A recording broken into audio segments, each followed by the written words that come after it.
Mais comment on peut créer la banque du futur? Et là, Swissborg arrivait. C'était une galère pas possible. Là, c'était clair, on s'est dit, on n'arrivera jamais. On va bientôt avoir une nouvelle monnaie que tout le monde a demandé. Ceux qui ont investi dans notre Swissborg token à 1 balle, aujourd'hui, il a 12 centimes. Fais comme tu le sens, mais fais tout ça là, ne le fais pas. Ok, bah. Cyrus pour le Crypto Daily.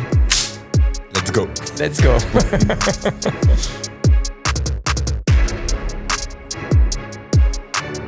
Salut Cyrus. Salut Ben, comment vas-tu? Ça va et toi? Très bien. Alors, c'est toi qui viens, on est à Paris pour une fois. Ouais. Merci beaucoup de t'être déplacé. Ouais, avec plaisir, merci de l'invitation. Donc, on est là aujourd'hui, c'est la première interview filmée du Crypto Daily. C'est un plaisir pour moi de te recevoir, notamment pour parler de Swissborg, qui est un des premiers exchanges avec lesquels j'ai commencé la crypto, ou du moins j'ai recommencé la crypto il y a un bout de temps maintenant. Cyrus, est-ce que tu peux te présenter en 1 minute? Ok. Bon, je m'appelle Cyrus Fazel, je suis d'origine iranienne et suisse. J'ai grandi, je suis né aux États-Unis. Après, j'ai fait toutes mes études et mon enfance en France. Et puis maintenant, ça fait 15 ans que je suis en Suisse. Je dis toujours que je suis un nouveau pauvre. En tout cas, je suis une famille de nouveaux pauvres, qui est en gros une famille qui est assez prestigieuse, iranienne et suisse, qui ont un peu tout perdu. Okay. Et du coup, je me suis dit, mais comment on fait pour regagner? Fais de la gestion de fortune en Suisse. Et après 8, 9 ans, 10 ans, je me suis rendu compte que le monde traditionnel, la TradFi comme on dit, c'est pas quelque chose qui me passionnait. Et c'est là où je commençais le Bitcoin, je commençais la crypto sous Web3.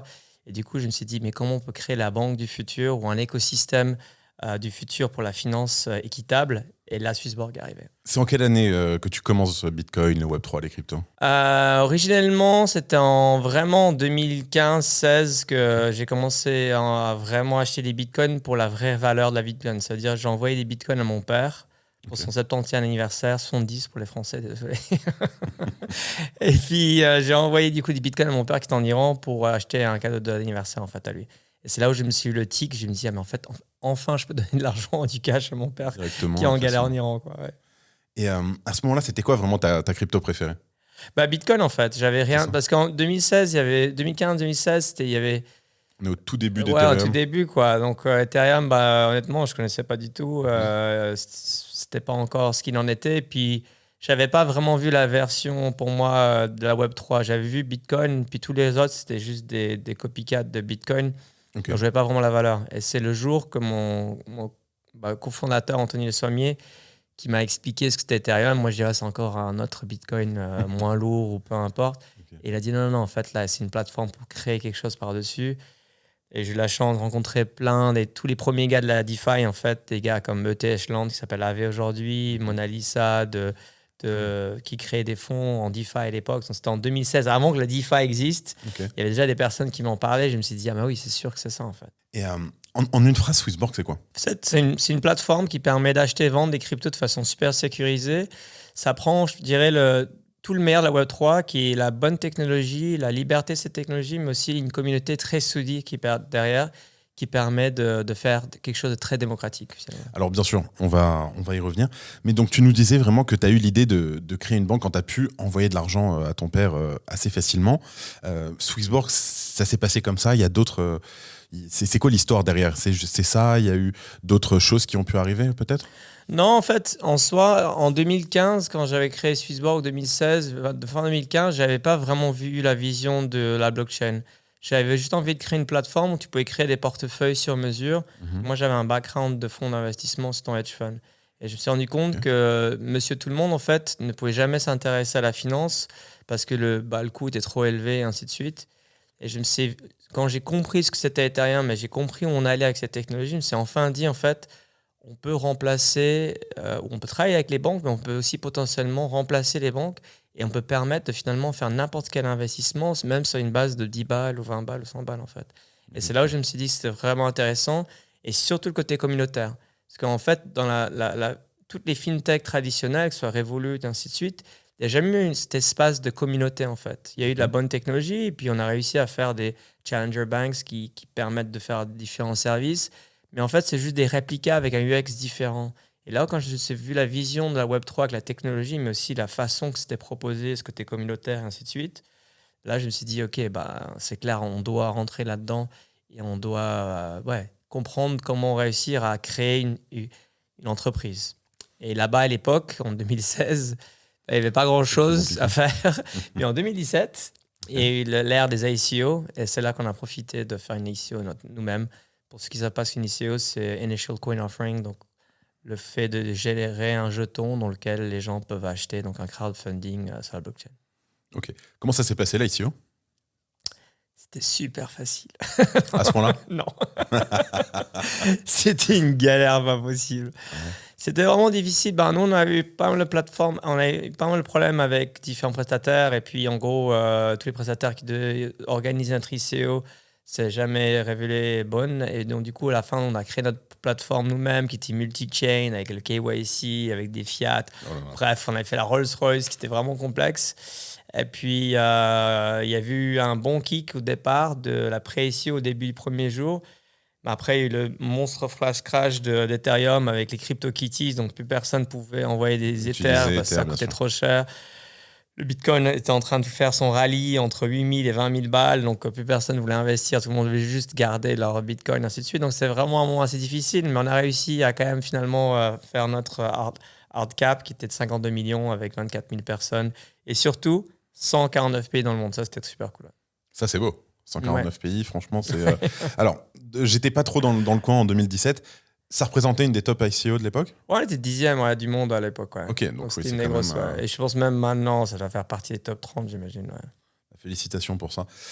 J'ai écouté récemment une interview de toi où tu nous disais que c'est la démocratisation qui est chère à tes yeux. Comment tu participes, ou du moins sur les dernières années, comment l'as-tu vu évoluer cette démocratisation? Ouais, je pense que c'est vraiment important parce que la blockchain a plusieurs différentes, je pense, missions. Pour celle surtout pour rendre l'indépendance financière. Je pense que c'est une des plus importantes. Après, l'aspect de gouvernance et ainsi de suite. Mais c'est vraiment cet espace d'avoir être indépendant financière qui est vraiment grande.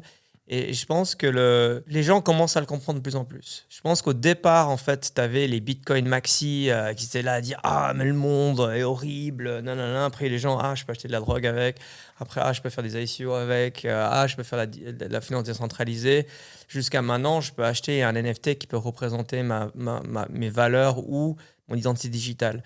Et je pense que là, on commence à rentrer dans un ère de se dire ok, maintenant ça fait du sens parce qu'on veut rentrer dans un ère digital, on veut rentrer dans un ère, on est aussi indépendant, on n'est pas seulement, je dirais, esclave d'un État ou d'une façon de penser ou d'un pays. On arrive à finalement avoir une vie dans la Web3. Il manque encore, au niveau opérationnel et technologique, quelques produits dans lesquels ça peut vraiment permettre de démocratiser à monsieur tout le monde et même tout le monde. Tu as vu Ledger, que je trouve que c'est une super société. Bien sûr. Je recommanderais pas encore aujourd'hui tout le monde de dire not my keys, not my coins. C'est quand même super risqué de perdre ces phrases. Donc, il y a quand même encore, je pense, quelque chose à faire sur le volet opérationnel et infrastructure. D'accord. Mais à terme, on va arriver dans un ère où les gens vont commencer à vraiment kiffer, je pense, et non pas juste investir pour faire de l'argent, mais utiliser la blockchain pour jouer aux jeux vidéo, aller sur les social media, ainsi de suite. Et là, on va arriver dans un ère où les gens vont se dire, c'est le nouveau moyen. Et je pense que c'est ça qui est le plus beau, c'est d'utiliser la technologie sans vraiment spéculer sur la technologie, je pense, qui est le game changer. Oui, c'est donc retirer un peu toute la spéculation qu'on peut avoir aujourd'hui, où les gens sont là à chercher le futur x100. Exact. Vous avez listé le PP? Non, mais moi j'en ai acheté deuxième jour personnellement. J'aurais dû les vendre, mais après j'étais en vacances et bon bref. Non, c'est vrai qu'il y a ça aussi qui est assez important, et là on va en parler un peu de ce côté centralisation versus decentralized exchange. Aujourd'hui, on a vu qu'il y avait des problèmes avec des exchanges, il y a des exchanges qui sont souvent sous attaque. Vous, Swissborg, il est où votre placement là-dessus? Donc, ok, vous êtes custodial, c'est-à-dire que vous gardez les fonds de vos clients. Niveau sécurité, audit, vous en êtes comment? Ouais, je pense que c'est important de comprendre le stack. Donc, nous, on n'est pas un échange, on est un méta-échange. Donc, Okay. on dit on n'est pas un sex, on n'est pas un DEX, on est un MEX. Okay. Donc, il permet de faire tout le FX à travers différentes plateformes, mais aussi tous les transferts et les échanges à travers différents échanges comme Binance et ainsi de suite. Et puis, l'idée, c'est de rajouter par la suite des DEX aussi. Donc, du coup, on pourrait vraiment faire FX, SEX, DEX, vraiment le tout. Vous passez déjà par Uniswap sur le... Non, pas encore. Pas encore, Ouais. ok, je comprends. Non, mais ça, c'est dans le pipeline. Et puis, je pense au niveau sécurité, ce qu'on a toujours voulu voir, c'est qui sont les meilleurs dans le monde. Et sans software, non pas hardware. Du coup, on est allé voir beaucoup d'Israéliens en général, ceux qui se débrouillent vachement bien là-dessus. Bien sûr. Et il y a quelques Suisses aussi qui sont très bons. Et dans le software en tout cas. Et puis du coup, c'est une technologie d'MPC, c'est Multi-Party Computation. Et en gros, il faut imaginer comme si tu avais des clés privées dans Sun Swissborg, chacun a son propre compte, chacun a sa clé publique. Et ces clés privées en fait sont hachées dans différents serveurs qui sont transmis puis encryptés par-dessus. Ok. Et jusqu'à aujourd'hui, voilà, cette société qui s'appelle Fireblocks, et à l'époque, il y en avait une autre qui s'appelait Curve avec qui on travaillait. C'est une société qui fait qu'il y a beaucoup de sens pour nous. Et du coup, on a travaillé avec eux. Et puis pour tout ce qui est finance décentralisée, staking, on travaille avec Kin pour tout ce qui est staking, une société parisienne d'ailleurs. Et puis dans l'EFI, c'est tous les protocoles dans lesquels on a fait énormément de due diligence, on a beaucoup travaillé dessus, mais c'est clair, il y a toujours un risque, quoi. Et je crois savoir de toute façon que tous les prestataires avec lesquels vous travaillez sont publics. Enfin, vous avez sur Ouais, l'application, je crois qu'il y a complètement, ouais. Et du coup, chaque personne qui fait du yield ou du staking à travers, on dit toujours qui est le provider derrière. Donc, si on est en train de faire du yield avec Lido ou si on est en train de le faire avec du native staking à travers Kin, la personne va comprendre où est le risque et pourquoi le rendement est différent. Ouais. Ok. C'est quoi la différence intrinsèque vraiment entre, donc à part entre être un MEX, entre Swissborg et les autres exchanges, et les exchanges dès lors, tels qu'un Binance, Kraken, Coinbase peut-être? Mais je pense que toutes ces autres plateformes sont super. Je pense déjà de base. Je pense que la grosse différence, c'est que nous, on va tout faire pour servir la communauté. Aujourd'hui, les gens qui sont Swissborg, qui ont nos tokens ou qui sont actionnaires à travers la série A qu'on a fait dernièrement, en fait, sont vraiment propriétaires. Et la deuxième chose, c'est qu'on a ce côté wealth management. Je pense que beaucoup de plateformes, c'est soit du trading pur, soit on cherche à faire du casino. Et je pense que le Swissborg essaie toujours de vraiment fondamentalement essayer d'apprendre comment utiliser différents outils pour calculer son risque et créer un mandat finalement, qui est un mandat que les gens kiffent. Et c'est là, de plus en plus, on veut aller, c'est vraiment en fait faire du conseil pour que les gens puissent gérer leur patrimoine de façon la plus libre possible. Ouais. Effectivement, c'est ce que je me rends compte un petit peu. Je vois qu'en général, sur Swissborg, vous faites attention aux tokens que vous listez. Et Ouais. ça, donc, c'est tout à votre honneur. Hein. Il y en a qui aiment, d'autres qui n'aiment pas. Moi, je vais le dire. Je considère ça comme étant une protection autour de l'investisseur. Ouais. Donc ça, bravo pour ça. Et surtout, avant d'acheter un token sur l'application, vraiment, il y a l'onglet Research où on voit un peu plein de data, etc. Ça, c'est pas tout le monde qui le fait, ou du moins, c'est assez difficile de le trouver parfois. Ouais, exact. Ouais. Puis après, il y a des thématiques, c'est un peu comme des ETF, mais tu as les différents tokens, donc tu as les paniers de basket où tu as vraiment tous ces différents jetons. Et puis on essaie vraiment de créer des gens qui sont actifs, des gens qui sont passifs. C'est vraiment recréer en fait la finance dans laquelle moi j'ai participé pendant 9-10 ans, mais la refaire avec la Web3. Parce que je pense que ce qui est vraiment important, ce qu'on ne réalise pas sur l'indépendance financière, c'est qu'aujourd'hui, 1% de la planète contrôle quand même 44% de la richesse. Okay. Ou de l'autre côté, 50% de la population mondiale contrôle seulement 1% de la richesse. Et c'est quand même vraiment triste, quoi. Et dans la crypto, en fait, tu as ce côté, c'est clair que c'est démocratisé, ainsi de suite. Mais il faut que tu donnes vraiment les outils, il faut que tu rendes ça de façon assez ludique. Il faut que tu apprennes aux gens, en fait, comment quand même bien gérer son argent. Parce que, comme toi, comme moi, on a fait des fois des 10x, des 20x, on n'a pas pris de profit, par exemple. Et le truc qui a fait tic-tic, Pépé, c'est parfait, quoi. C'est l'exemple parfait. Et j'ai fait un 25x. Moi, j'étais en vacances, je n'ai pas pu vendre, mais il faut quand même donner les outils, il faut donner le savoir de comment en fait gérer son patrimoine. Et c'est là qu'on essaie de se positionner. Tu nous parlais un peu de TradFi dans la réponse. Comment vous faites pour être autant apprécié des banques traditionnelles aujourd'hui avec Swissborg? C'est une bonne question. Ouais. Ça, c'est une grosse différence, je pense, d'ailleurs des autres. Tous les fondateurs des équipes, on est tous des ex-banquiers, en fait, pour être honnête. Okay. Donc, je pense que le fait, en fait, quand tu sais parler un langage et que tu arrives vraiment à faire du KYC, alors, des fois, c'est un peu chiant pour les utilisateurs, mais on demande beaucoup d'informations aux utilisateurs, on fait beaucoup de monitoring de anti-blanchiment d'argent aussi. Il n'y a pas tous les pays qu'on sert, parce qu'on sait des pays qui sont très compliqués ou autres. Donc, on a toujours fait de sens de faire ce qu'on a un peu fait dans la banque au passé, de faire la même chose ici. Et puis, ça permet finalement aux banques d'être plus... d'avoir, contrairement à d'autres plateformes qui sont un peu en Far West, à dire, on veut bien travailler avec Swissborg, on a confiance, on sait ce qu'il en est. Puis on a toutes les licences derrière, que ce soit l'Apsan, que ce soit en Estonie ou en Suisse, et puis ailleurs encore. Ça permet aussi de renforcer cela et Et c'est pas toujours drôle, ni pour nous, ni pour les utilisateurs, mais c'est ça qui permet de garder tous les fiat qu'on a aujourd'hui, qui sont 17 différents fiat, puis carte de crédit, Apple Pay, Google Pay. Bien sûr, ouais, c'est vrai. Et puis, je crois qu'on a une super nouvelle. On va bientôt avoir une nouvelle monnaie que tout le monde a demandé, qui a été très votée. Laquelle ? Donc, voilà. À ton avis ? L'euro ? Non, tu l'as déjà. Non, l'euro depuis toujours. On a même les virtual bands. Non, ce sera le dollar qu'on va voir. Il n'y avait pas le dollar sur Swissborg ? Non. Ok, bon bah, C'est compliqué, super nouvelle. Non, il y avait de l'USDC. Ouais, USDC, USDT, DAI. Mais il n'y avait pas le dollar cash en direct. Non. C'est une grande demande ? Pour les gens qui sont assez fortunés, ouais. Ok.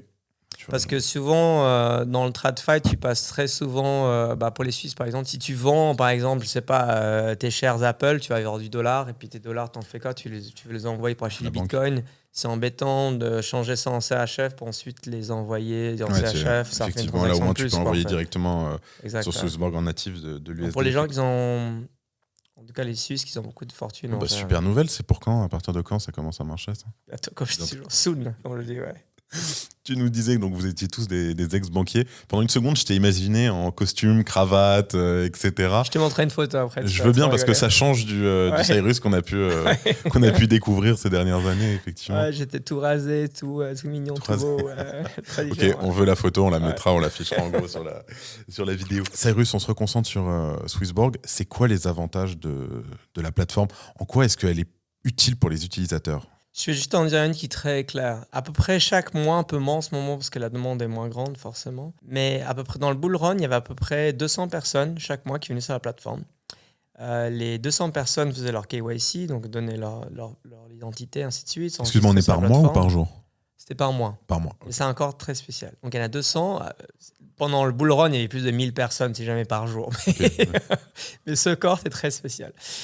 Donc, ces 200 personnes faisaient leur KYC, ils déposaient tous leurs francs suisses, leurs euros, leurs pounds, peu importe. Donc, en général, c'est ces 3 gros marchés que nous, on a. Et puis, la moitié achetait des bitcoins, des Ethers et un peu de Swissborg token en général. Et l'autre moitié faisait la même chose, mais les déposait en DeFi. D'accord ? Okay. Et c'est du rendement par-dessus.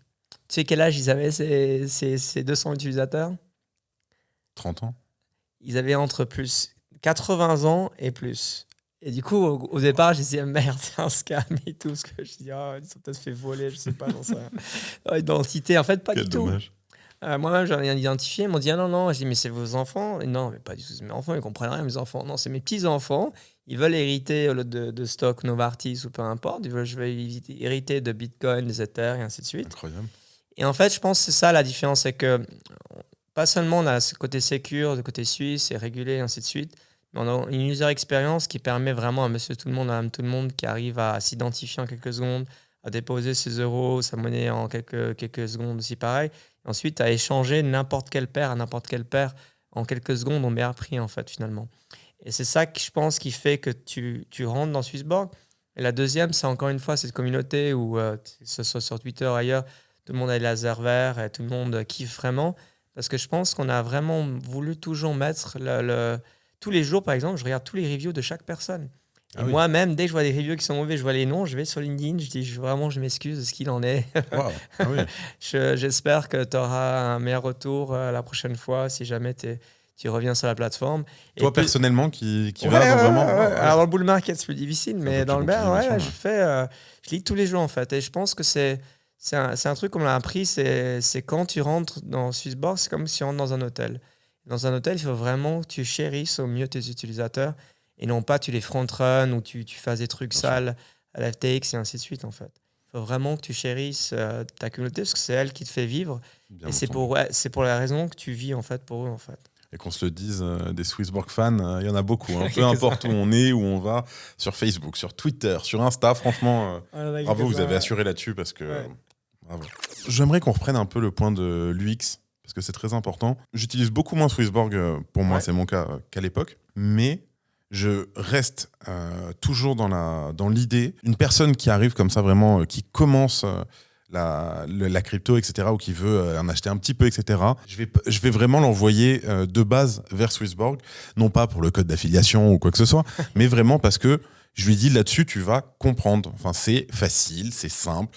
C'était dur de développer cette UX comme ça ? Ouais, c'était vraiment impossible. Ouais. Ben, je pense qu'avec Anthony, on fait toujours la même chose. On regarde dans tous les secteurs qui sont les meilleurs Mhm. et ensuite on essaie vraiment de faire comme les Japonais, l'ikigai, et de spécialiser et de le faire. Là, c'était clair, on s'est dit on n'arrivera jamais. C'est quoi l'ikigai, excuse-moi? L'ikigai, ben, de trouver son purpose et de devenir spécifique dans quelque chose de l'art, la science, comme le sushiman qui fait 8 ans pour juste couper sushi parfaitement. Donc, on a cherché ce sushiman qui faisait 8 ans, et lui, ça faisait 18 ans qu'il faisait ça. Ok. Et c'était un Suisse allemand. Donc, ce qui aide beaucoup à être très précis et très japonais, c'est très similaire comme culture. Et, Les sushis, ils étaient droits. Ouais, et du coup, c'était un clash assez culturel, parce que du coup, on est beaucoup de Suisses romands, des Français, des gens très émotionnels, ainsi de suite. Et tu avais lui qui était très différent. Et c'est lui qui a gagné ce poste assez rapidement, puis c'est devenu le maître. Et puis, il a toujours dit, quand on me donne 6 idées, j'en prends une seule. Et puis, les 5 autres, je les mets à la poubelle, en fait. Et c'est ce qu'il a toujours fait pour de vraiment pousser. Il vient de partir il y a quelques mois, mais toute son équipe derrière et ses fidèles derrière, ils continuent à créer la même chose. Et comment on arrive à automatiser, alors comment on arrive à créer quelque chose de très clair, très comme Apple, dont tu n'as pas 10 000 choix, 10 000 différents trucs. Et derrière, comment tu arrives à automatiser énormément de choses, en fait. La chose qui manque, en revanche, c'est le fun dans l'app. Il n'y a pas encore vraiment beaucoup de fun. Et ça, j'aimerais bien y arriver. Ça me rappelle une chose. Il y a quelques années, pendant le Bull Run, il y avait une autre application de Swissborg où il fallait aller tous les jours pour le prix du Bitcoin, monter des... C'était quoi ça exactement? C'était sympathique, je me rappelle, je me forçais à le faire pour gagner le community. Ouais, c'est Hall of Fame, ouais, putain, bravo, ouais. Ah oui, tu vois que j'ai utilisé Swissborg. Ouais, Hein. c'est clair. Mais en gros, en 2019, on pensait qu'on allait créer une app qui allait permettre d'onboarder le plus de monde de personnes Ok. pour lancer l'application principale. Et puis on s'est dit, viens, on va faire un jeu qui va nous coûter 2 mois, en fait. Ça nous coûtait 6 mois. C'était une connerie en soi, mais voilà, t'apprends toujours comme ça. Mais les gens s'arrachaient dessus ouais. sur les codes de parrain et tout. Les gens devenaient ouf de ça. Et du coup, tu devais parier si le Bitcoin s'appréciait ou pas. Et puis tu pouvais mettre plus ou moins de points. Puis il y avait plein de différents quêtes qui étaient dedans, qui étaient très cool. Et ce qui est assez marrant, c'est qu'on va le refaire. Ah bah. Je ne dis pas comment. On va faire quelque chose de différent, mais cette fois en DeFi. Et l'idée, c'est un peu faire quelque chose de très similaire. Et donc, du coup, ça permet... on était un peu la première app Play and Earn en 2019. On a dû créer un token. C'était la connerie, je pense, du truc qu'on n'a pas fait. Parce que du coup, ça a très bien marché le Play to Earn 2 ans plus tard. Mais c'était très sympa. Et puis, on a eu quand même, je sais pas, 250 000, 300 000 utilisateurs. Ouais. Et il y en avait au moins une conversion, je crois, de 5-10%. Donc, on a eu 25, 35 000, on va dire, utilisateurs qui sont quand même venus dans la plateforme grâce à ça. Ouais. Bon, ça vous a coûté quelques mois, mais franchement, tu vois, littéralement, le souvenir, je l'ai. Je me souviens à un moment, tous les jours, je devais aller, je faisais attention. Enfin, c'était assez sympathique avec mes potes, on en rigolait, etc. Enfin bref, passons. C'est quoi aujourd'hui vos 4 produits phares sur Swissborg? Les 4 premiers phares, je dirais, c'est le Swissborg Token qui va devenir le Borg Token, donc une migration du CHSB dans le Borg, qui aura plus d'utilité dans le monde décentralisé, surtout dans la finance décentralisée. Okay. Le numéro 2, c'est notre Smart Engine, donc notre MEX, qui permet finalement d'acheter les cryptos au meilleur prix et de façon la plus facile. Numéro 3, je dirais pour les thématiques, donc comment investir dans une idée où il y a des paniers de tokens qui représentent cette idée, que ce soit Web3 ou soit le Gold et Bitcoin, un mélange des deux qui est activement géré. Et le 4e, c'est tout ce que l'on vient de mettre en avant, c'est les Alpha Vault. Donc, c'est en fait des investissements que vous pouvez faire en pré-ICO avant que le jeton soit émis, ou sinon des cas de distress où il y a des tokens qui sont un peu à la casse, dans lequel on a des grandes convictions qui vont nous permettre finalement d'investir à un prix très attrayant, mais aussi d'avoir des récompenses par rapport si on devient un super utilisateur dans leur écosystème. Je te propose qu'on se focus un petit peu sur ces points-là. Donc, passage du CHSB, le fameux, le token à l'ancienne de Swissborg, on va pouvoir dire, vers le Borg. Qu'est-ce qui a motivé ce changement?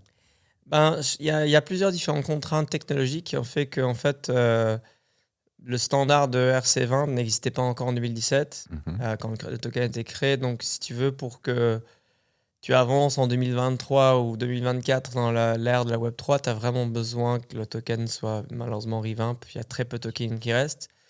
Techniquement aussi, il sera multi-chain. Donc, ça veut dire qu'il va pouvoir vivre dans différents écosystèmes de différents layer 1. Donc, ça aussi, c'est un avantage qui est vraiment cool. Lesquels? Alors, On peut pas j'ai encore. essayé aujourd'hui parce que justement, on a eu ça à l'interne et j'ai dit, mais pourquoi tu dis pas? Mais sérieux, on peut pas dire, tu sais très bien, il y a ça, ça. Ah, oui, c'est vrai. Ah, Donc, il y en a quelques-uns, mais si vous au suivez. moins Ethereum. Ouais, Ethereum et les Ethereum-like et puis probablement potentiellement d'autres. Donc, ça, c'était la deuxième raison. La troisième raison, je pense, qui était importante, c'est que c'est HSB. Même moi, j'arrive pas toujours à le prononcer.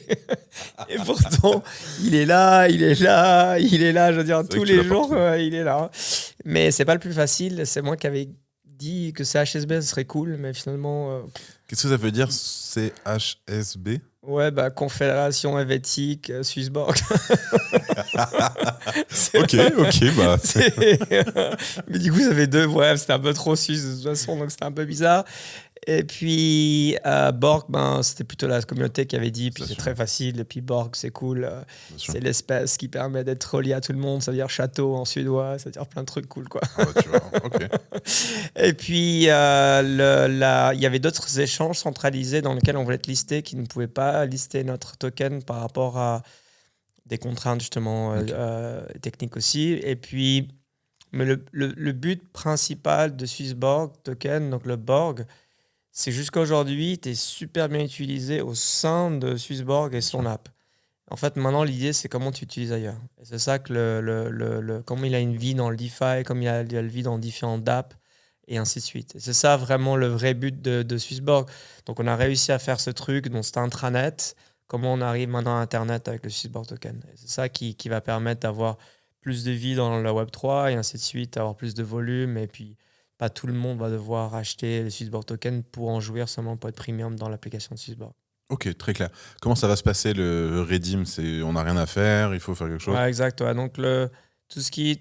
Si vous êtes sur l'application de Swissborg, il n'y a vraiment rien besoin à faire. Il y a vraiment un miroir 1 qui est fait. Et puis, pour ceux qui sont dans la finance décentralisée, ils ont des wallets, ben, c'est à eux qui vont. Il y aura un bridge qu'on a construit dans lequel il y a un swap qui va se faire. Et puis ensuite, tous les échanges, les CoinMarketCap, Il ainsi n'y a de pas suite. de problème de date pour le faire, etc. Non, c'est entre le 15 octobre et le 19 octobre, je crois. C'est entre ces 4 jours-là. On-chain, ça sera instantanément. Mais sur les SEX, en général, ça prend plus de temps. Ouais. Le Smart Engine. Ouais. Moi, j'avais beaucoup aimé la facilité de. Ce qui m'avait fasciné, c'est que vraiment, mes euros deviennent des Ethers en une seconde. Bon, ça, Ouais. on le voit un peu partout en vrai. Ouais. Mais en fait, c'est quand on cliquait sur le bouton, là, on voyait le chemin qu'avait Ouais. fait en une seconde, 0,142 secondes, par exemple. D'où c'est venu l'idée? En fait, comme toujours, en fait, on se dit, mais comment on peut résoudre un problème qui va du coup plaire à beaucoup de personnes?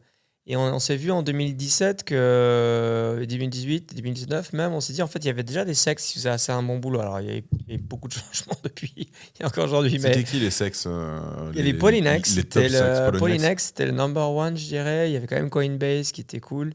Bitfinex était toujours là. Il y avait Bitrex qui était très grand. Il y avait le début de Binance, ce qui est marrant de dire ça.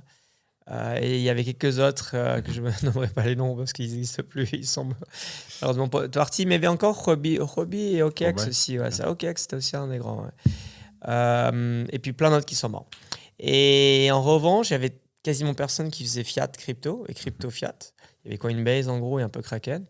Donc les autres faisaient crypto. Ouais, c'est seulement. Ouais. Et puis, je pense que l'idée, c'est de dire bon, bah, comment on arrive à vraiment créer ce on-ramp, off-ramp. Et Coinbase, à l'époque, les gens ils se rappellent, tu peux acheter que seulement 5 tokens en fait. Il n'y avait rien d'autre. Hein. C'était, en gros, t'achetais des bitcoins et tu te cassais. En fait. C'est vrai que Brian a toujours Et été très fermé à l'idée au ouais, début après, de tout rentrer a le changé token. en 2021 ou 22, je sais plus, mais jusqu'à 2020, c'était très, très fermé pour une raison, peu importe. Il Et est du coup, Bitcoin Maxi. il y avait Bitcoin Maxi, des Ethers, je sais pas, j'en sais rien, mais ouais, il y avait clair et net une manque de confiance sur le marché. Et puis, on s'est dit, comment on va prendre ce qui existe déjà, se mettre par-dessus ça et créer ce FX. Donc, comment faire du FX au meilleur prix et ensuite, comment faire du sexe au meilleur prix. Et comme je disais, l'histoire d'après, c'est comment faire du DEX au meilleur prix. En fait, c'était tout cet état-là qu'on aimerait vraiment utiliser parce que, imagine quelqu'un qui, avec son Apple Pay, qui dépose, je sais pas, 100 euros, qui va acheter n'importe quel token. C'est un peu le but de Swissborg demain, quoi. Effectivement. Tu nous as aussi parlé de SocialFi. Ouais. Ça m'intéresse beaucoup. Est-ce que tu peux nous en dire un peu plus? Les paniers d'actifs, comment ça se passe? Tu as l'infrastructure des L1, L2, L3, L6, peu importe, qui est l'infrastructure. Mais par-dessus ça, tu as besoin d'argent. Donc ça, c'est tout ce qui est DeFi. Et après, l'adoption de masse, elle viendra pour moi, je pense, à travers le SocialFi et le GameFi. Ok. Pourquoi? Tu as 5 milliards d'utilisateurs sur Internet. Tu as 4,8 milliards qui sont sur les réseaux sociaux. Et tu as 1 milliard qui joue aux jeux vidéo. Donc en gros, et puis dans l'IFI et compagnie, les gens dans la finance, il n'y a personne qui traite. C'est vraiment tout petit. Donc en gros, Web3 ou Web2, à mon avis, ça va faire la même chose. Et donc la brique SocialFi, donc la finance, les social media financiarisés, je pense, on peut dire comme ça, ou la finance des social media, je sais pas comment dire. Et c'est celle-là qui va permettre de dire à monsieur tout le monde, je kiffe cette nouvelle plateforme comme Favor ou autre. Et du coup, ça va probablement attirer plein de personnes. Aujourd'hui, il y a 3 gros écosystèmes. Tu as Farcaster, qui est très américain, Silicon Valley, qui est super cool, avec Warpcast, qui est un peu sorte de Twitter, Reddit. Tu as Lens Protocol, qui est celui de AV, donc de fondateur d'AV, qui s'appelle Stani, et dans lequel aujourd'hui tu as Favor, qui est un sort de Instagram, Twitter, je dirais. Et ensuite, tu as les Asiatiques qui s'appellent CyberConnect. Et eux, pour l'instant, je n'ai pas vraiment vu encore des applications qui sont vraiment fortes. Puis après, tu as d'autres différentes chaînes qui font des trucs, mais c'est ça les 3 principaux. Et là, on s'est dit, européen, forcément, on allait promouvoir d'abord Favor, qui est l'application principale de Lens. Et en gros, aujourd'hui, dans Swissborg, ce qui est vraiment cool, c'est tu vas pouvoir investir dans Favor au meilleur prix que les VC, et ainsi de suite, avant qu'ils soient dans le Launchpad. Avant les VC? Ouais. Avant, en tout cas, avant le Launchpad et avant certains VC, ça c'est clair. Ok. Surtout, ce qui est très cool, c'est qu'on va favoriser les super utilisateurs de Swissborg et les super utilisateurs de Favor. Donc, ça fait 1 mois que plein de gens de Swissborg, il y en a plus de 7000 qui sont devenus level 2, 3 et 4 sur Favor, selon les gros contributeurs de content.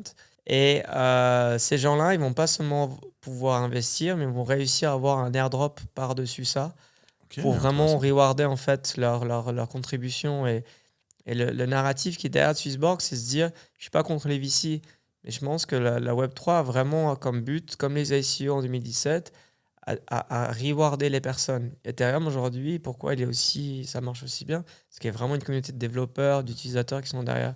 Favor, on espère faire la même chose, c'est que à terme, tu as tous les utilisateurs qui vont permettre de contrôler cette plateforme, de créer du content, de kiffer qui est derrière. Et du coup, ceux qui ont participé dès le départ, ils vont avoir un gros incentive pour rester et pour contribuer en fait au sein de la plateforme. Et du coup, on essaie de répliquer un peu ou de remplacer dans un sens les VC ou les accompagner dans un sens pour qu'en gros, il n'y a pas que de l'argent qui va dans les applications, il y a des vrais utilisateurs qui kiffent. Et c'est ça la différence, je pense. Que ce qu'il faut, c'est qu'on l'a vu dans le dernier cycle, il y a eu beaucoup d'argent qui sont allés dans la crypto, mais il n'y a pas encore eu beaucoup d'utilisateurs qui kiffent tous les jours aller sur des dApps, quoi. Surtout qu'en général, quand les VC investissent en premier, c'est qu'on ouvre sur un dump, quoi. Tu sais où le dump arrive, ouais. Et ça, c'est aussi voilà, en 2017, il n'y avait pas de VC. En 2021, il n'y avait que ça. Et je crois que maintenant, il faut faire un mélange des deux, je pense. Et c'est ça qu'on espère aller, ouais. Les investisseurs peuvent investir à partir d'un certain montant ou vraiment c'est ridicule, du 10, 20 ou 50 balles? Les plus gros volts, c'est 1 000 $ maximum. Et les plus petits volts, je crois que c'est 50 balles, je crois. Donc à partir de 5 balles, ouais. Donc ça reste une entrée quand même assez facile pour entrer dans les projets. Et pas trop grande non plus, parce qu'il ne faut pas oublier que c'est un risque énorme. Parce que les tokens n'est pas encore listés, ainsi de suite. Oui, bien sûr, c'est vrai qu'on est très... Donc c'est très early stage. Donc le maximum, c'est 1 000 $ par compte, j'imagine. Exact, ouais. Ok. Et de cette manière, j'imagine que vous allez pouvoir aussi aider à promouvoir des petits projets qui vous ont touché ou dans lesquels vous croyez vraiment dans un futur. 100%, ouais. Là, il y en a encore d'autres. Demain, on fait un petit event. Et puis l'idée, c'est de se promouvoir différents écosystèmes dans lesquels, encore une fois, que ce soit SocialFi ou GameFi, c'est vraiment les deux qu'on aime parce qu'on pense que les gens ils vont kiffer et on devient des super utilisateurs. Du coup, ils vont devenir aussi des super investisseurs. Et le mélange des deux, c'est de kiffer dans ce que tu as investi. Si tu as investi que pour ce que tu penses ça va monter, tôt ou tard, ça va descendre et tu vas être dégoûté. En fait. Et si tu kiffes vraiment le projet, tu te dis c'est pas grave, ça descend, ça monte. Ceux qui ont investi dans notre Swissborg token à 1 balle, aujourd'hui il a 12 centimes. bah, si tu kiffes pas Swissborg, bah, probablement tu nous aimes pas beaucoup, quoi, j'imagine. Parce que ça fait mal à perdre 90% sur une position. Ah, j'ai quoi. fait plus. Je t'avais raconté l'autre fois. Ouais. Un 21, moi, maman. Écoute, Désolé. c'est pas grave. Je les ai toujours. C'est le ouais. bon moyen de moyenner la baisse, comme je t'ai dit. Il y a un autre projet aussi qui m'a un peu tapé dans l'œil parce que je suis podcasteur personnellement et ça m'a tout de suite, ça m'a tout de suite un peu excité. C'est Cyborg. Est-ce que tu peux m'en parler? Exact. Donc, chaque année, on essaie de faire un projet qui est au sein de Swissborg, donc une startup dans une scale-up. Et cette année, c'est Cyborg.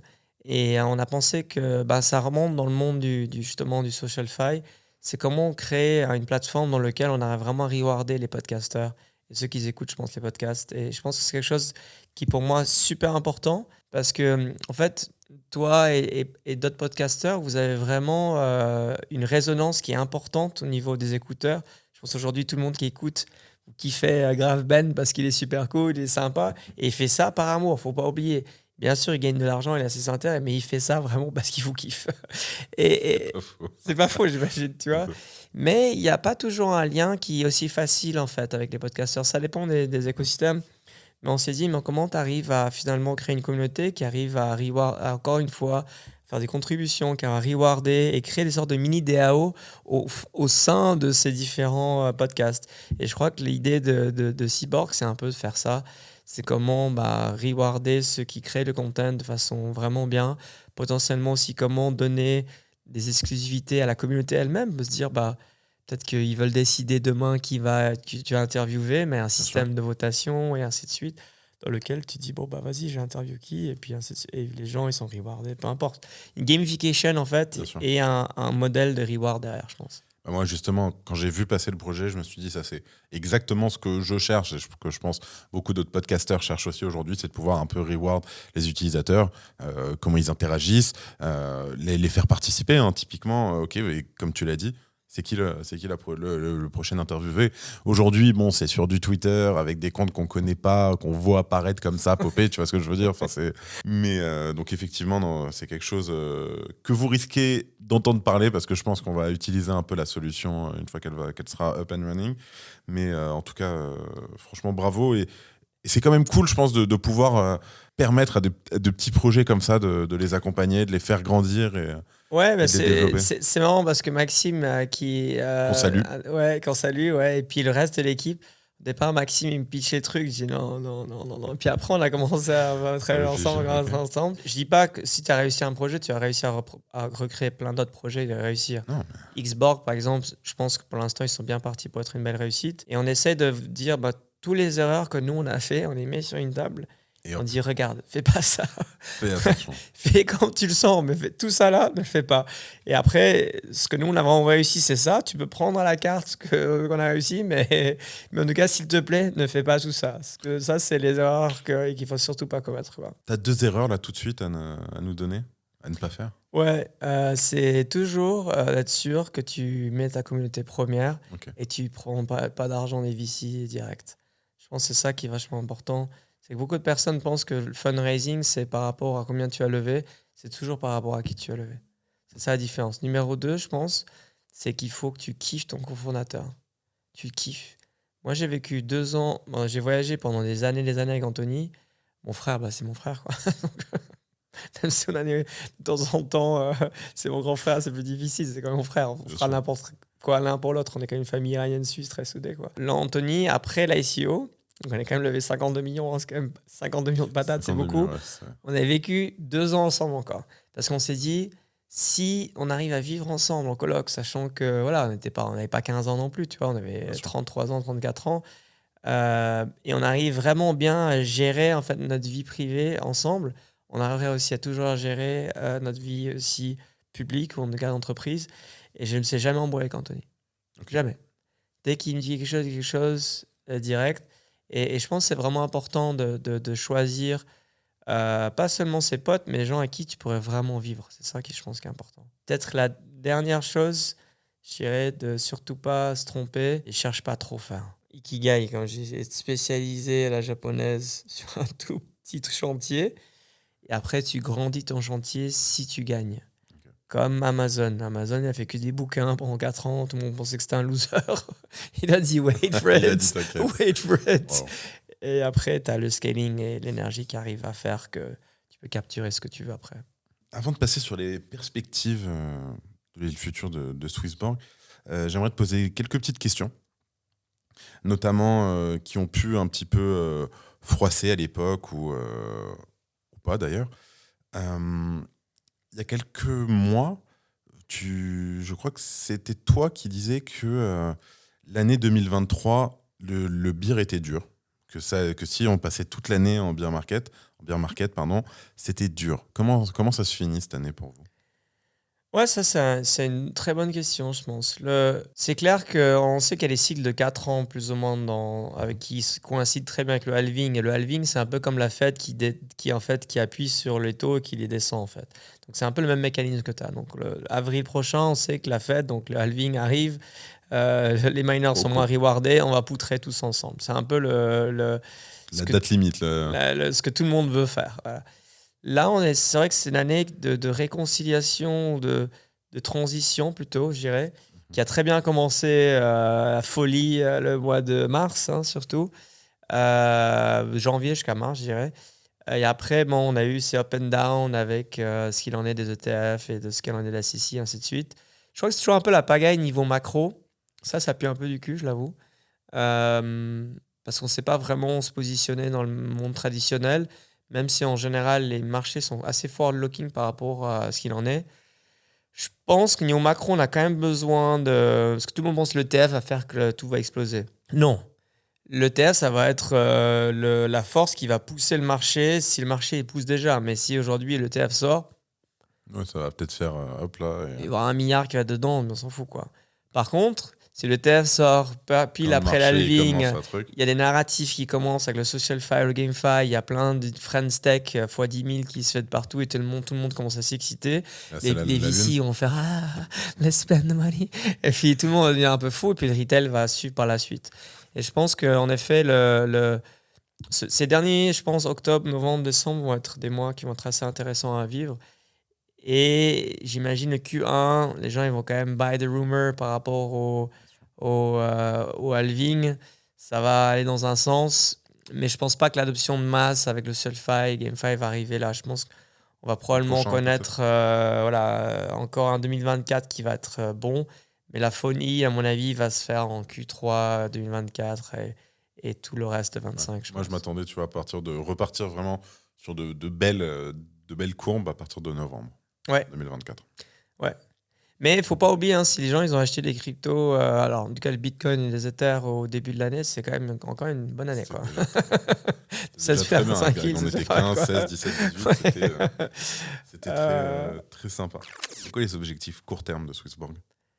Sur court terme, ces 6 prochains mois, c'est vraiment de continuer ces alpha volts, donc vraiment essayer de prendre les pépites, comme je disais, qui ne sont pas encore listées, ou le prochain, je peux dévoiler, ça va être Creta, parce que je vais en parler après-demain.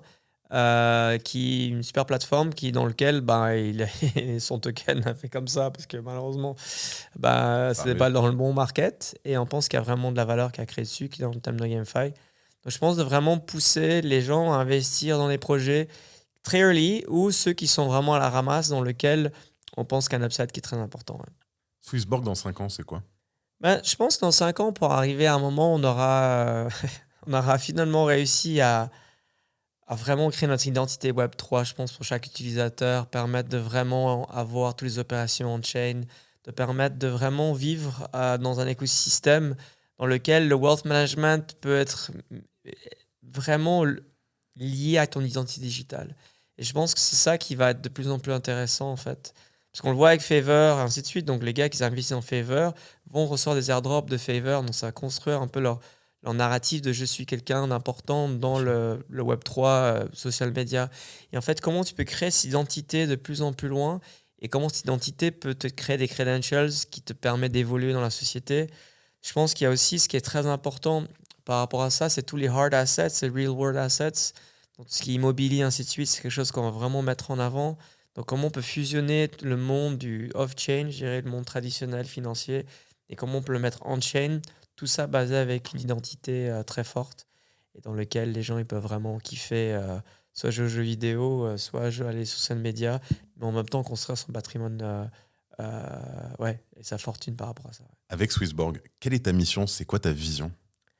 La mission de Swissborg, c'est vraiment de créer un écosystème dans lequel n'importe quelle personne peut arriver à l'indépendance financière. Et si tu es déjà indépendant financièrement, félicitations à toi. Maintenant, c'est comment tu peux protéger et accumuler en fait ton patrimoine et ta fortune pour construire un meilleur avenir. Et donc, ça veut dire que n'importe qui, peu importe le stade où on en est, on peut en bénéficier facilement. Exactement, ouais. Et vraiment derrière de construire des produits et des services qui peuvent vraiment permettre à chaque personne, n'importe quelle personne, tu as 18 ans ou 90 ans, permettre de finalement gérer ton patrimoine de façon efficiente et de façon aussi fun. Je pense que c'est important aussi. Eh bien, écoute, merci beaucoup. Très Merci clair. à toi, Ben. Peut-être une question pour toi, Dis-moi. si je peux me permettre. Avec plaisir. Qu'est-ce qui te passionne le plus, Ben, dans la crypto et la Web3? Est-ce que c'est le côté financier et l'argent qui va avec? C'est le côté technologique et les produits qui vont avec? Ou est-ce que c'est le côté communautaire et le côté société et social derrière? Alors, moi, je suis arrivé, comme énormément, j'imagine, pour la spéculation, en pensant faire de l'argent très vite, très fort, etc. Et je reste pour la disruption. Je reste parce que je me dis, waouh, on a vraiment quelque chose qui fait changer les choses. Je suis historiquement très, très proche et fan de Bitcoin. Pour moi, on va changer une belle partie du monde financier qu'on connaît aujourd'hui. Et c'est en train d'être fait. Et moi, c'est ça qui me fait rester aujourd'hui. C'est je me dis, OK, on va probablement ou peut-être pas faire de l'argent sur le chemin. Mais aujourd'hui, Bitcoin, les cryptos en général, ça a un vrai changement. Ça apporte vraiment quelque chose à la communauté. Et moi, quand je vois des use cases comme on peut voir typiquement comme toi qui arrive à envoyer de l'argent à ton père facilement, ou comme au Salvador où la diaspora arrive à vraiment envoyer encore plus facilement, je me dis, quand même, c'est sûr qu'en France, on s'en fout. Aujourd'hui, on a tous des comptes bancaires, on a tous des virements, etc. Je crois que c'est 60% de la population mondiale qui galère à ce niveau-là. Let's go. C'est là pour ça. 100%. Voilà. Trop bien. Cyrus, en tout cas, merci beaucoup. Je rappelle que Swissborg est disponible sur l'App Store, le Play Store et un peu partout. Ouais, exact. Pas encore desktop, mais bientôt. Pas encore. Oh, bientôt jour. desktop. Ok, Ouais. sympathique, intéressant de voir ça. Alors, je vous rappelle que cette interview a été réalisée en partenariat avec Cyrus et Swissborg, ici présents. Faites toujours vos recherches avant d'investir. En tout cas, merci beaucoup pour l'opportunité, Cyrus. Toujours Merci un à plaisir toi. de passer un peu de temps avec toi et de discuter. Et je te dis à la prochaine. Ciao les gars. Et coupez.